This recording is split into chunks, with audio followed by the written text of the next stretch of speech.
আসসালামু আলাইকুম, কেমন আছো তোমরা? আশা করছি ভালো আছো। আজ আমি নতুন রাঁধুনিদের জন্য নিয়ে চলে এলাম ঝাল ঝাল চিকেন কষা। তাহলে চলো রেসিপিটা শেয়ার করে নিই। এখানে আমি দুটো পেঁয়াজ তেলেতে হালকা লাল করে নিয়েছি, আর এখানে 500 চিকেন দিয়ে দিয়েছি, ভালো করে ধুয়ে দিয়ে দিয়েছি। এখানে লবণ দিচ্ছি স্বাদ অনুযায়ী, 1.5 চামচ দিচ্ছি।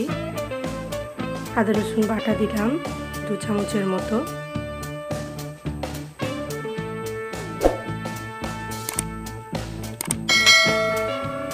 লঙ্কার গুঁড়ো আমি এখানে দিয়েছি 1.5 চামচ। হলুদ গুঁড়ো দিচ্ছি 1.5 চামচ।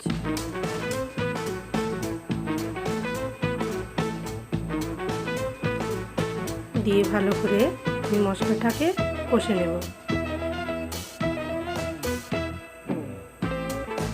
যারা নতুন রাঁধুনি তাদের জন্য খুব উপকারী হয়। সিম্পলভাবে আমি রান্নাটা করছি।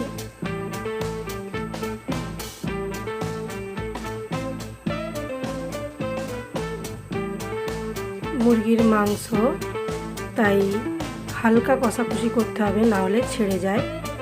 তাই আমি অল্প একটু জল দিয়ে মশলার গন্ধ যাতে না করে রাখলাম। আর যতক্ষণ রান্না করতে হবে গ্যাসের ওভেনটা কিন্তু জোর রাখতে হবে। 2টো তেজপাতা দিয়ে আমি ভালো করে কষিয়ে নিচ্ছি। যেই জলটা দিয়েছি ওটা আস্তে আস্তে শুকিয়ে গেলে তারপর আমি ওতে দেবো ধনিয়া গুঁড়ো, জিরে মরিচ গুঁড়ো আর চিকেন মশলা।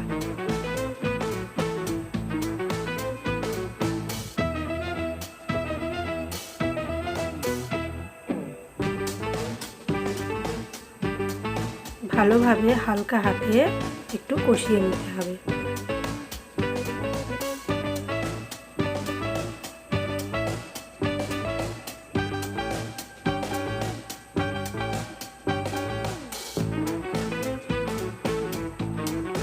এখানে দিচ্ছি আমি অল্প ধনিয়া গুঁড়ো।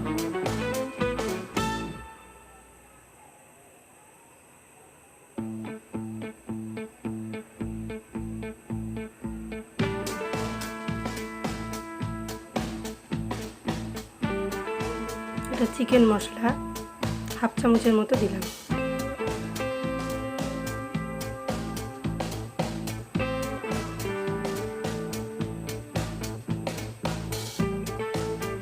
আর 1/2 চামচের মতো জিরে মরিচ গুঁড়ো দিয়ে ভালো করে আমি কষিয়ে নিচ্ছি।